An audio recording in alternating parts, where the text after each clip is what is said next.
Welcome to Charge the Wave, focused on entrepreneurs, executives, and icons who are giving it their all to build companies, cultures, and communities. Without further ado, here's our next episode.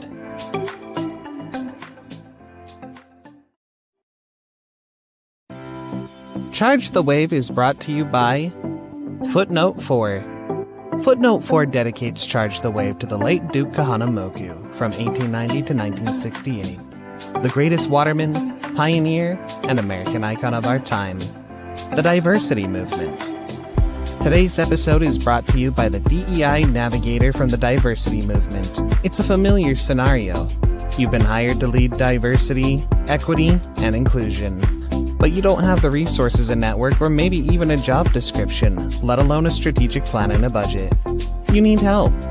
That's why the diversity movement created DEI Navigator. This monthly subscription service is designed for small to mid-sized businesses that are committed to DEI action. DEI Navigator is everything you need, all in one place. Access to our award-winning team of diversity advisors, expertly curated content, how-to guides, specialized training, courses, and workshops, and a subscription to our micro videos platform recognized by Fast Company magazine as a 2022 world-changing idea. You get all these resources and more with DEI Navigator, and all at a fraction of the cost of hiring a full-service DEI consultancy. Visit www.thediversitymovement.com/footnote to learn more. Candle Cares. Candle Cares is a web tool that helps you be the light for others every night and helps your caregiving crew organize their tasks on a daily basis. Coming soon to Apple and Android. Outrigger Cold Brew Coffee Co. Outrigger Cold Brew Coffee Company is cold brewing the aloha spirit from soil to sip, waking up the wayfarers with its signature Hawaiian blends of coffee beans and roasting styles, including 100% Kona coffee. Be wherever you may, and whatever your next challenge, we're cold brewing our next batch of aloha spirit, from soil to sip, to help you charge the wave.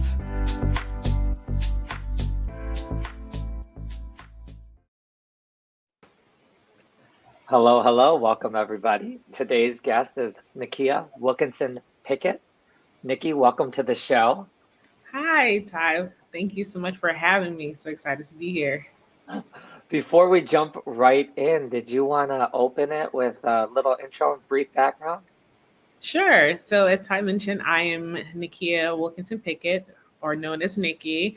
I'm an attorney, artist, and a healthcare advocate, currently working in the pharma space on my daytime job and moonlighting as an artist.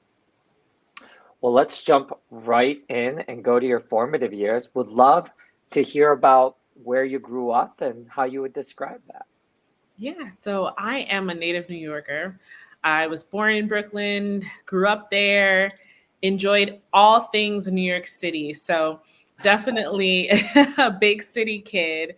I have roots to Jamaica. My family is Jamaica, so I do appreciate the more of the country island side of life as well. New York is New York. Growing up as a kid, fascinated by the big lights, which seemed very normal. But then as you get older and you move other places, you realize that it's not the case. New York is definitely one of a kind. And enjoyed the fact that I grew up there.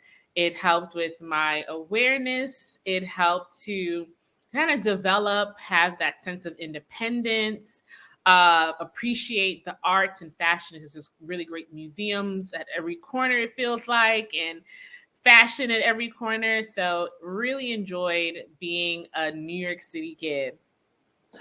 A material portion of our guest hail from New York City. Which neighborhood? I grew up in Canarsie. Okay. Mm-hmm. Yeah. And any siblings? I do. I have two sisters. I'm the middle girl. How did you like that? I loved it. I appreciate it. I'm like the middle big sister at times, and I can be the sister that's the voice of reasoning. I can be the sister that needs a voice of reasoning. So it's good to have sisters. because they that's your first, I would say, foundation of what sisterhood could look like, should look like, want to look like. And so I appreciate like having sisters. Any unique challenges or experiences? Any interesting um, stories you can recall from your childhood? Oh, that is interesting. Let's see. So as a kid, I loved playing outside. I know that's probably something a lot of the newer kids don't necessarily do because they're attached to devices. But I remember getting home from school and hurrying to do my homework so that I can go outside and play. My favorite game or sport, if you will, would be double dutch. And I know it's like a thing recently, like they have like these adult double dutch conferences or tournaments, and I would love to do one. I don't know if I still have it in me. I'm definitely not as agile and light as I was when I was a kid, but we would have so much fun. So of course with double dutch it's a 3-person activity. You need 2 people to turn the rope and then one person is jumping. So sometimes we didn't have 3 people. What we would do is take the cord and tie it to a fence. So usually it'll be my fence, and we would just need one turner and the other person to jump. So we were really creative. We got the job done. But the other fun fact with that is that we would get ropes from the cable man. So as he's going up to like go fix the cable, we would get these really long cords. I don't think that it was all that safe because they were really hard, but we didn't care. It stung if you got hit with the rope, but we were tough. So that's what I say. A New York City kid makes you tough. And I remember it being so fun, like chasing him down the street, asking him for ropes for double dutch. Oh my gosh, that is very interesting. It reminds me of Summertime in the City. You see Yep. that on any maybe film montage or any retro films. Uh, Yep. any Exactly. role models or mentors you'd like to give a shout out to? Yeah, you know what? I would always say that my role model, even as a kid and mentor, I would say would be my grandmother. I know some say, "Oh, that's so sentimental," or it could be cheesy, but my grandmother really is a role model. I watched her, work as a nurse, put in long hours, caregiving, both in the home as well as at work. And she really stood out to me as what that strong, independent, professional woman looks like. On top of that, she was God fearing, so very active in church and in ministry. And I knew that if there is anyone I want to pattern myself after, it probably would be my grandmother. And then, when you actually get into career, um, I would say that I've had a few mentors along the way. And from each one, I would pull something that stood in my memory. And so one that I had, and he was like I would say a pseudo mentor in a sense. He mentioned that there are certain gifts and talents that I had that he recognized. And he says, just make sure that you use those gifts and talents wherever you go and recognize your worth. And that's something that I carry with me as I'm, on this career journey, always building and navigating to be the best version of me, both professionally in the workforce and even outside of the workforce. How did you choose? How did you end up choosing your college and then subsequently law school? Yeah. So college, I was a grammar girl. So we moved from from the city, and she moved to Virginia, and I just wanted to go to a school that was near her. So I went to Hampton University, which I think was one of the best decisions I could have ever made. Hampton University is an HBCU, so historically Black college university. And it was there where I saw what a large population of just really successful Black families. There were doctors, parents who were doctors, lawyers, presidents of other universities, engineers, and all this. And it really opened my mind to, wow, this is what success could look like in terms of the family structure. And to be around children, well, I wouldn't say children, because at that point we were adults, almost adults. Some of us came in at 17, like myself. What it looks like to have a sense of community, who can navigate while in university and then build relationships post undergrad to continue on legacies where their family already started. So that was a great experience for me. And then for law school, I had a friend who I met through at Hampton who told me about North Carolina Central University School of Law. He said, you should apply. It's a good area, and so he connected me with some people. I applied and got in, and I loved North Carolina, decided to just be in this area. There was much more space than in the city. The Southern hospitality I'd already been indoctrinated in from being at Hampton. And so I decided, this would be a good fit. And hence I was there and stayed in the area. Oh, that's remarkable. I'd love to hear about how you thought about your career when you embarked on your professional voyage. And if you could give us an overview of some stops you've had along the way and how you ended up at GSK as senior counsel. Yeah. So I would say I didn't know where my career would start, go, and continue to go. I made the pivot from when I was in high school wanting to be a neuroscientist. It was so many different things I wanted to be. A politician, possibly. And then I eventually landed on being a lawyer after I had been enrolled in this program with several other students from this high school AP class, as a high school AP political science class. And we had the opportunity to do this program at a law firm. It was Wilkie Farr and Gallagher in New York City. I think we were on like the 50-something floor. And I remember looking outside in the window. We were like, they had us in this corner office, like conference room. And we were dissecting the constitutionality of Tupac's lyrics. At that time, it was like the ban on like some of his CDs and lyrics and all this. And we were talking about it. And I was like, this is so cool. Like, this is what you get to do as a lawyer. Like, you get to talk about Tupac's lyrics. And, they made it very relatable. And that was my first introduction to what a lawyer looked like and what they can do. And so I was like, I want to be a lawyer. And that's what I did. So in undergrad, I did the pre-law, did politics. After undergrad, I had an opportunity to work for a U.S. congressman who had been in office for like 20-something years at that point.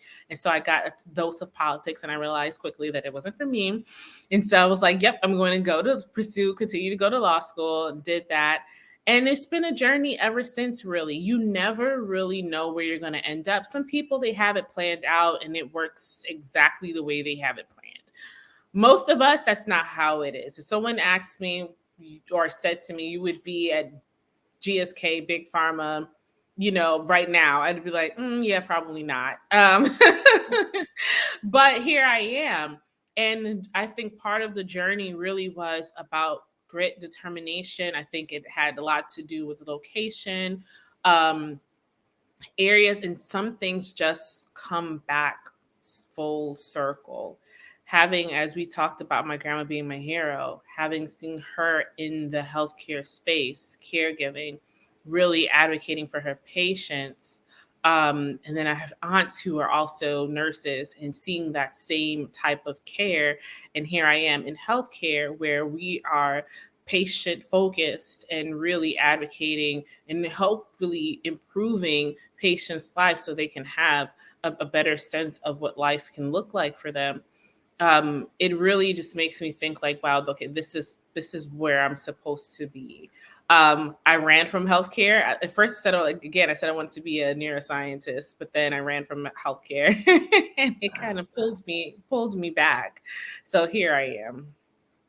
I'd love to hear a bit more about the MIT challenge and your experience and how you believe your team was able to win it? Yeah, so I think it was 2020, if I'm not mistaken. I think anything between 2020 and now is kind of a blur because of the pandemic. But we had an opportunity. A friend and I learned about an opportunity. Actually, I learned through from her about this challenge with MIT. It was like hacking racism in healthcare. And through this hackathon, we were broken out into teams based on an area that you would like to tackle in healthcare. And so we created a solution to address the maternal mortality rate. We know that it impacts disproportionately Black women. And so our solution was a winning solution where we would use technology to create certain insights that would allow patients and doctors to have communication real time. And through that can really improve the quality and the care for Black women or other women of color as they're navigating pregnancy. And so was a really great experience. It was my first hackathon. I didn't realize that it was almost like a 3-day fast, rapid pace bender, little sleep because you had to hurry up and get it built and all this stuff so that you can at least present like a viable product if you wanted it to go any further than just a hackathon. And so it was a great experience. It was a great experience. I know back in March of 2020, Ashley Wisdom, the CEO founder of Health and Hue, yourself and we discussed how society and the healthcare industry is really failing women of color. And I stumbled upon it because I was working, as you know, on alternative payment models for diabetes, mental health, CKD, ESRD, maternity, prenatal, perinatal, the whole maternity journey, and seeing the disparity in statistics for women of color was alarming, to say the least. Would love to hear a bit about what informed your view and how that kind of hits home for you and what you hope changes over the next Yeah, couple of years. absolutely. So I hope a lot changes, right? We know that, or maybe we don't know, and that's probably the opportunity for conversation. But the numbers show that, again, African American women in particular are disproportionately impacted by negative health outcomes during, and after pregnancy. And that it really doesn't discriminate against. I think Serena Williams has spoken about her experiences. And so there has been arguments at least made by, oh, it's because of like socioeconomic background as a factor as to why care maybe not as up to par. But we look at Serena and she clearly is not in the same financial bracket as a lot of other women. And so there's a challenge there. But even personally, and I think about this specifically in my experience, is that though it wasn't a pregnancy, it was related to reproductive health. And I had been going to urgent care doctors about my experiences, what I was, having the experiences I was having. And I was tested for all types of things. Some things didn't even really fit. And it wasn't until I landed into the emergency room and needed to have emergency surgery that I realized, and the doctors indicated what was the issue. And so I had an ovarian torsion. That means that my ovary literally had twisted because of a very large cyst. Now, how was it missed? I don't know. I think that oftentimes, and you would hear other women, Black women in particular, speak about their cries not being heard or they hadn't been taken seriously, and pretty much they're being failed by healthcare, is because if I'm leaning on your expertise to diagnose a condition or I am experiencing. And when it's misdiagnosed or failed to be diagnosed, and it results in now it is a life-threatening thing, in my case, where it was, or a legacy ending thing, thankfully it wasn't not, although there are challenges, you kind of feel like, wow, I was let down because I'm not in this profession. And being a professional, I know that if I'm not providing the proper advice to my client, that can be critical. It could be critical to the business. And for those who are in doing like public defending or in criminal law, that means that someone's life could essentially be in the balance, whether they have to be, imprisoned for a certain amount of time if it's not getting right. So there is just a certain level of responsibility that you have as a professional. So those are some of the things that I was thinking about as I'm like literally like laying there, about to be rolled in to have surgery. Like, wow, I kind of feel like I was failed here. Why wasn't I tested? Why didn't I have the proper test? Why no one thought that if I was explaining or describing what I'm feeling, that test wasn't done. So yeah, that kind of sparked me to wanted to do more advocacy for women, health and wellness. I'm currently training to be a health and wellness coach. I'm in healthcare. I've been in healthcare almost all of my career post law school. Even some of my art reflects, health and what I'm thinking about. And so, yeah. Can you pull on the thread a little bit about your art catalog, Instagram, your Shopify site? Love to hear more about it. Mm-hmm. Yeah. So my art, I get excited whenever I get the opportunity to talk about it, because my art is a direct representation to me of me finding my color.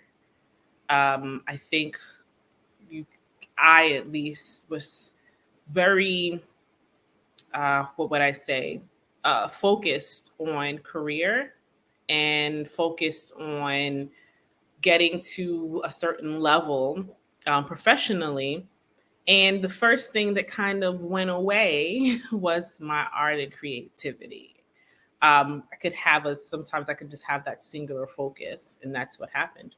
And so it wasn't until I started talking with a friend and I was just like, man, what's missing? Like, what makes us happy? Like, what has happened? Like, how do we have that sense of balance? And then she sent me a short clip, or it actually was a short, where this character, father and son, he was going to work, and I don't remember the name of the short, but he was going to work, the son was going to school, the son was full of color and happy, but as he kept on going to school, he realized his color was going, and then he became like everybody else, where they were all gray, and the father was the same thing. He didn't have any color. And I was like, that perfectly describes what I'm feeling right now. I feel like I've lost my color. And so I started painting again. And what I realized is that painting, I was doing abstract art pieces. It not only was a direct representation of color, because I use a lot of colors, vibrant colors, but it also reminded me of there is something outside of just this professional world that I'm in, that there's so much more to me than that. So I started doing that. Then I discovered digital art, and now I'm in love with digital art. And I do that more than I do my acrylic painting on canvas. And so as I started posting on my Instagram some of the art that I was doing, I started challenging myself with just pushing the limit to see like how good my art can be. I would take images, like pictures of certain images, and I would just recreate it with my art.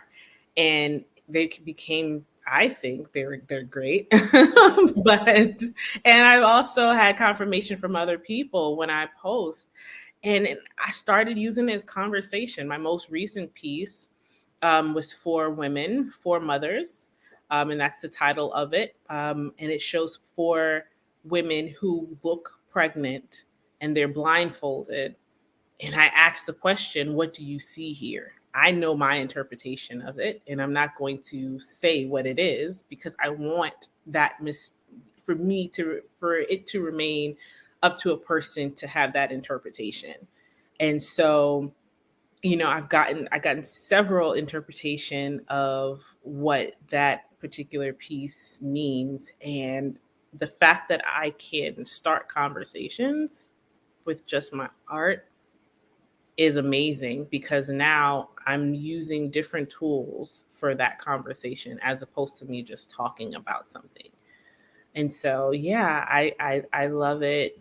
I did start an online store or during the Christmas time, to just spread cheer to whoever wanted to. So I did these cute little Christmas mugs and whatnot. And it just, I don't know. I just feel like it transcends so much for me. Anything you wish you knew when you began your career path?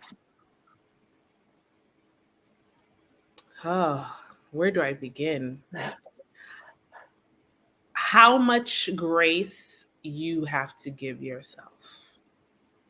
I think that's the biggest thing, the biggest takeaway for me, and what I wish I had known. I was super hard and still am. I'm still working, work in progress. I'm working on that.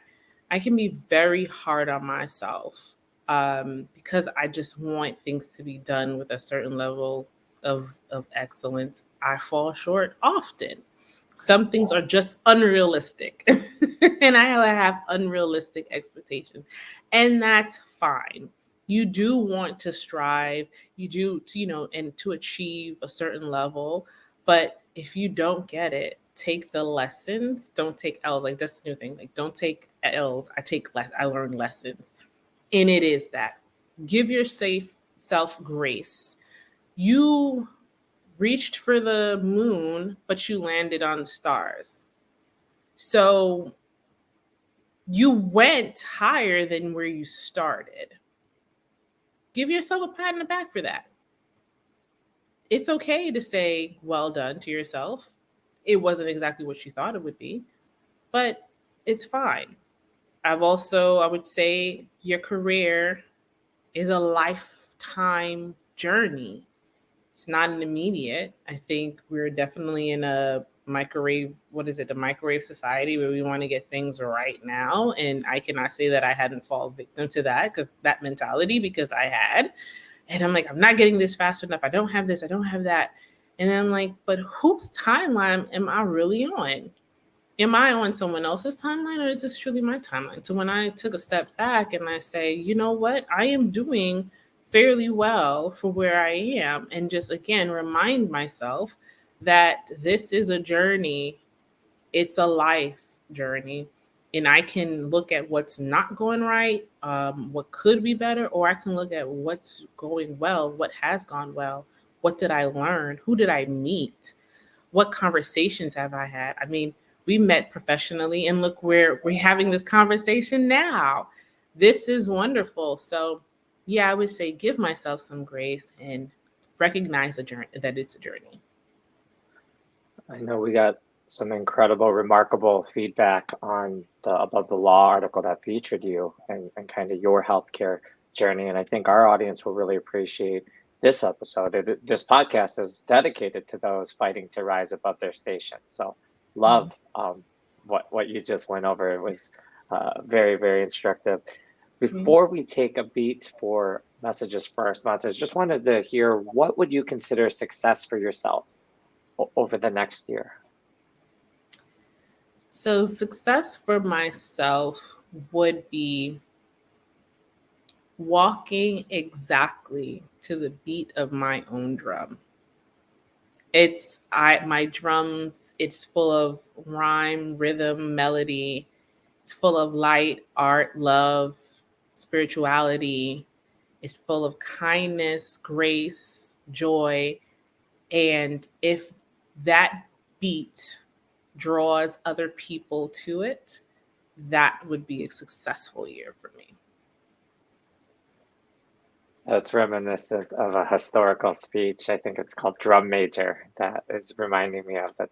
Thank you for sharing that. And with that, we'll take a beat for messages from our sponsors, and then we'll return to do the advice and lightning round components of the show. Awesome. Charge the Wave is brought to you by the Diversity Movement. The Diversity Movement DEI Navigator is everything you need all in one place.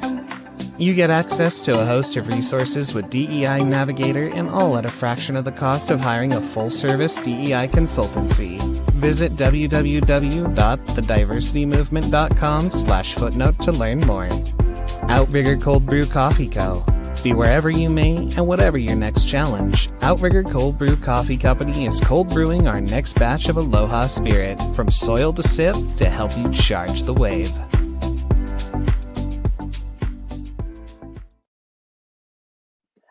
Welcome back. Let's jump right in. Nicky, what is one piece of advice you'd have for law students or recent graduates?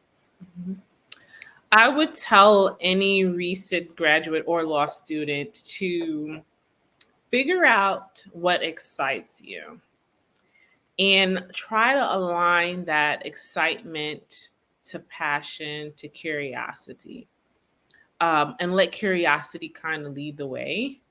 I would say never stop being curious and willing to learn something, because it is power in the exploration. And then there is, I would say, success in the curiosity. That had really leads me to where I am now. I was like super curious, always trying to find some type of commonality and insight on different like industries and try to forecast where industry is going. And I realized how fun that was for me to do that, because I started learning about things that I didn't know, like AI and blockchain and all this. And then I was curious about it. And then I had the opportunity in my job to actually work with teams that did that type of work. And I was like, wow, I know what they're talking about. And, you know, I had a sense of familiarity with it. So I would say be curious. Always just want to have that learn to learn, or that sense of like, you got this. It's so interesting to notice your kind of voyage. I think you were at a CRO for a while. Mm-hmm. We talked about that from my experience as ZS, and now coming back to fruition to pharma, which we're both a part of. So very, very interesting. Any tips for someone looking to go in-house that has never been in-house before? Yeah. I would say find a niche area. Also look at trends. Look to see where you can make an impact in an organization. Skills match. I've done that. I literally took a sheet of paper and I wrote out all of my skills. I matched it to what companies were looking for in particular roles that were interesting to me. And then I seen where I had matches, and then I saw where there was gaps. And then I looked for ways to kind of fill those gaps if I can, whether it's through attending conferences and programs, connecting with people, using tools like LinkedIn, networking, to kind of bridge those gaps, and going for it. Like betting on myself, bet on yourself, you know you. And if you find that you don't like it, or it's something else that you want to do when actually getting in-house, then that's fine too. But I would say that's at least for me personally, that's where I found success. There's certain skills that what I'm seeing industry corporations looking for when they're looking at attorneys to come in-house, and it's being able to have that business mind as well, being able to strategize, being a great partner, knowing how to create trust early, how to kind of hit the ground running and figuring it out. And if you can sharpen those skills, especially like soft skills, I think that you would find yourself, once you get in, doing well.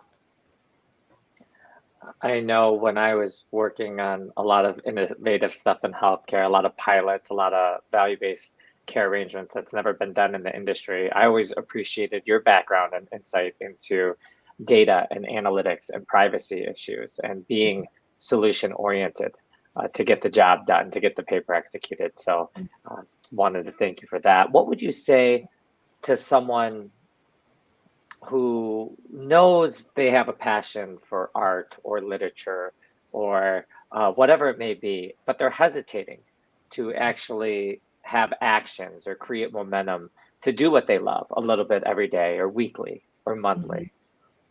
Yeah. Is the first step is to just make the commitment to yourself. Get out of your own head. Don't worry about how is my art good? Would others think it's good? What I actually did at the end of, I think it was 2021, I believe it was December 2021, I said, I'm going to draw every day. And I did that all throughout 2022.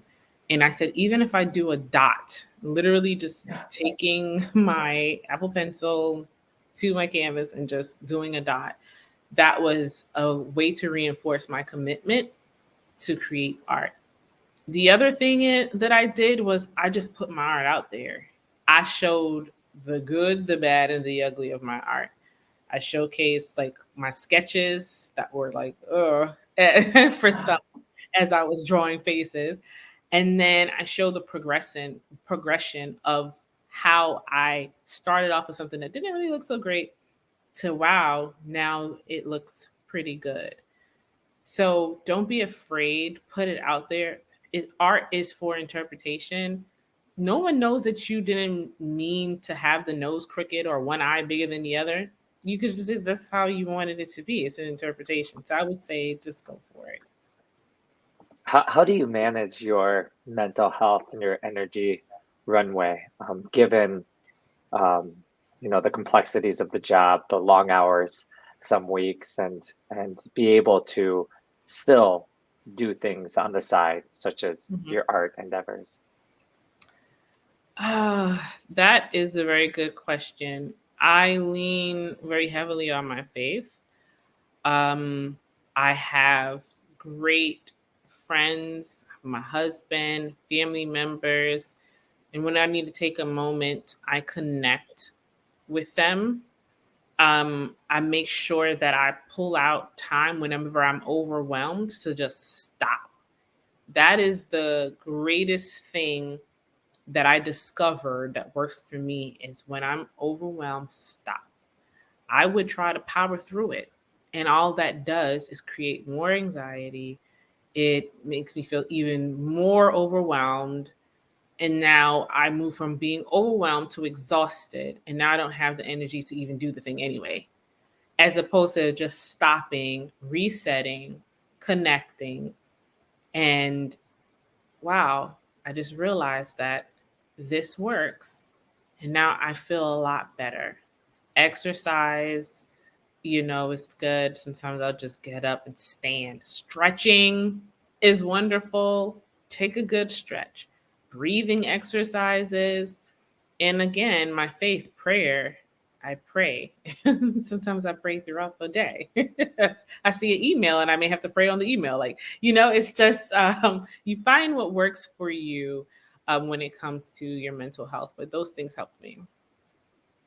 What wave are you excited about charging next? In other words, what's next for you?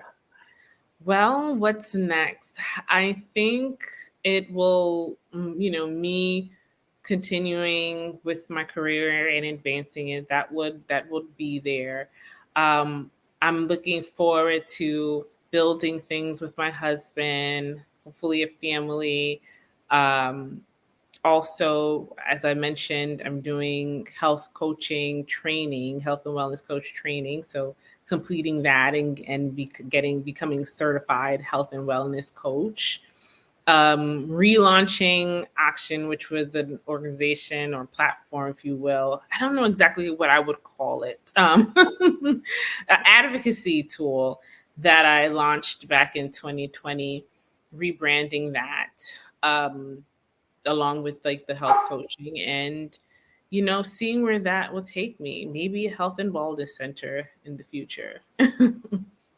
I do see seeds of a patient advocacy type of platform or community that you started planting and putting together.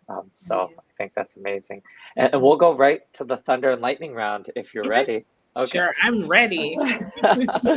I'm biased. My favorite caffeine is Outrigger cold brew coffee, which I'm drinking this morning. Do you have a favorite pick me up or drug of choice to get you going in the morning? So my favorite pick me up would be, and it didn't have any caffeine because I'm actually caffeine intolerant, but peppermint tea.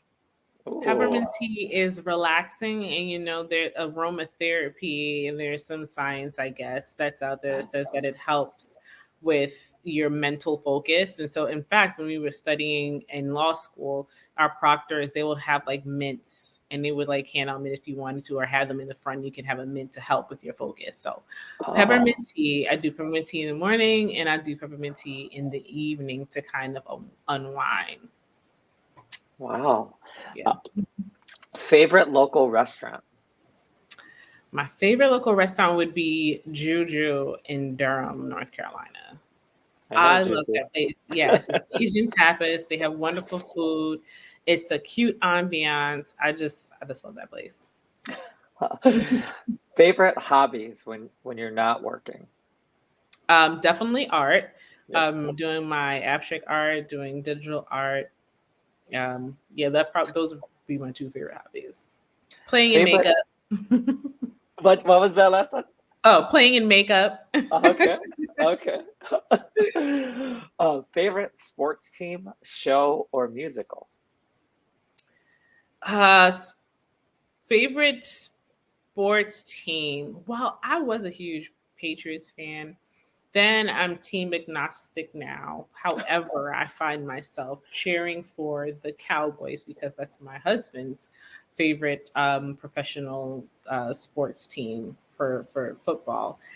And I never thought that I would because I did not like the Cowboys at all. And so we had the opportunity actually for his birthday a couple of years ago at this point to go to the Dallas Cowboys Stadium. And that was a wonderful experience. It's a beautiful stadium. And so that would be, I guess, pseudo my team just by through marriage. I'm really interested about this one because I know you and I share a lot of the same taste in music. What would your dream concert be? Ooh, dream concert. That's a good one. Well, my dream concert would have been, and unfortunately, I didn't get the opportunity to go to attend a concert before she passed, but it would absolutely be Whitney Houston. I knew you were going to I say wanted to, I want to that. hear the voice live, but that would be my dream concert, Whitney Houston. I want to dance with somebody. Yes, Best. I love that song. That's one of my favorite Oh songs. yeah, it's my favorite wedding song. Um, best vacay spot or your favorite place to vacation? So I'm biased. I'm going to say Jamaica, Okay. only because I get to see my family home, where my grandmother grew up, and aunts and uncles.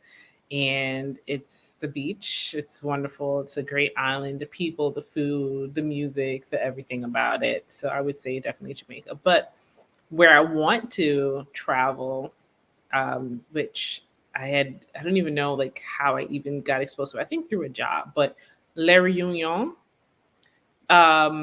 I would love to travel there. It looks amazing from pictures I saw online. I think it's like off the coast of Madagascar, if I'm not mistaken. And so yeah, it's gorgeous. So La Reunion. Well, I think when you and I last talked about Jamaica or Hawaii, I think we said the number one things we miss is the food, right? When Food. you get back there, food and family, there's no beating that. Barbecuing on the beach and Yeah. grilling on the beach. Yep. Any advice you would put on a billboard outside of any school or university? And this is a Tim Ferriss question that he tends to ask his guests. Yeah. It would be run, period. Run. That would be the advice I would have on there. And I know that could be interpreted so many ways, but for me is don't stop. Just keep on going. No matter how slow your run is, no matter how fast your run is, just keep on running. You'll eventually get to your destination. And that's how I feel about the word charge. It's like a double or triple entendre. Mhm. Any other life mottos or slogans? Let's see. Yeah, just be yourself, be who you are. Um, I don't believe anything just happens for a reason. So you are exactly where you're supposed to be in the moment. And just keep focused on being the best person. So if for me it would be live your life to the fullest and be the best person that you can be. What's next for you on your bucket list? I was thinking about that. And I'm laughing because it's like, do I actually want to say this like on camera? Like,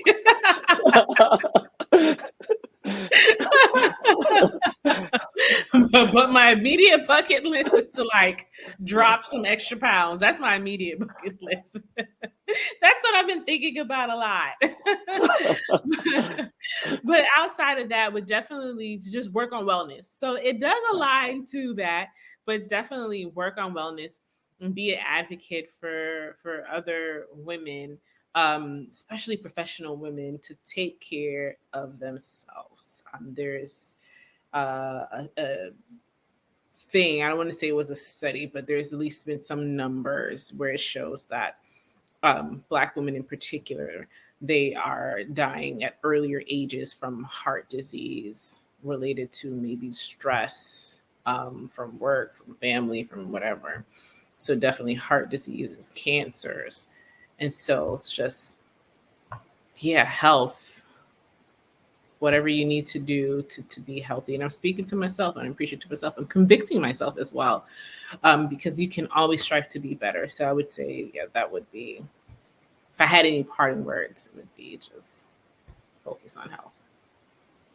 And did you mention the nexus for the name of your Instagram handle? Did you want to give a shout out to that real quick? It is, my Instagram handle is at faithandart_2021.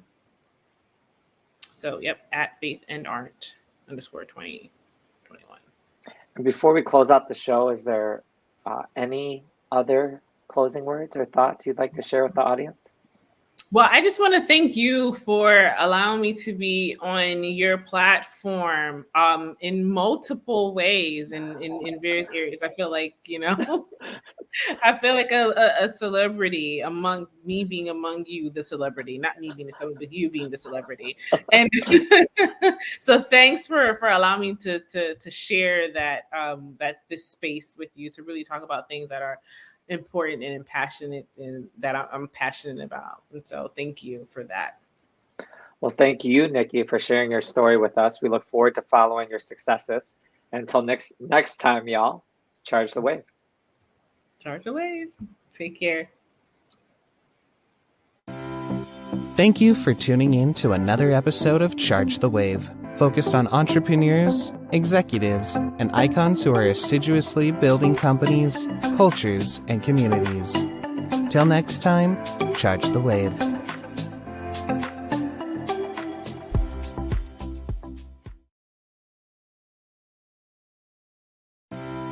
Charge the Wave is brought to you by Footnote 4. Footnote 4 has had a front row seat to many recent successes in the last several years, both advising and consulting for incredible individuals and teams who have risen above their stations by building high-performance crews and cultures, and carving their own paths throughout various industries along the way. Footnote 4 dedicates Charge the Wave to the late Duke Kahanamoku from 1890 to 1968, the greatest waterman, pioneer, and American icon of our time.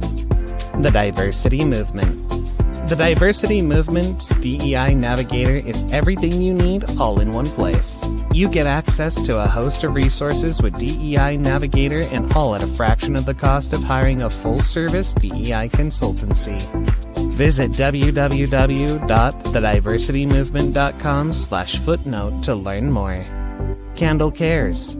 Candle Cares is an online tool that helps caretakers take care. Nowadays, caregiving has become a full-time job for one's parents, children, fur babies, and ohana. Candle Cares helps you manage your caregiver crew, loved ones who need care, and everyday tasks. A single candle can light many other candles without losing its own light. Candle Cares helps you be the light for others every night and helps your caregiving team organize their tasks on a daily basis. Coming soon to Apple and Android. Outrigger Cold Brew Coffee Co. Outrigger Cold Brew Coffee Company is cold brewing the Aloha spirit from soil to sip, waking up the wayfarers with its signature Hawaiian blends of coffee beans and roasting styles, including 100% Kona coffee. As Mark Twain famously proclaimed in his letter from Hawaii, Kona coffee has a richer flavor than any other, be it grown where it may, and call it by what name you please. Be wherever you may, and whatever your next challenge, we're cold brewing our next batch of Aloha spirit from soil to sip to help you charge the wave.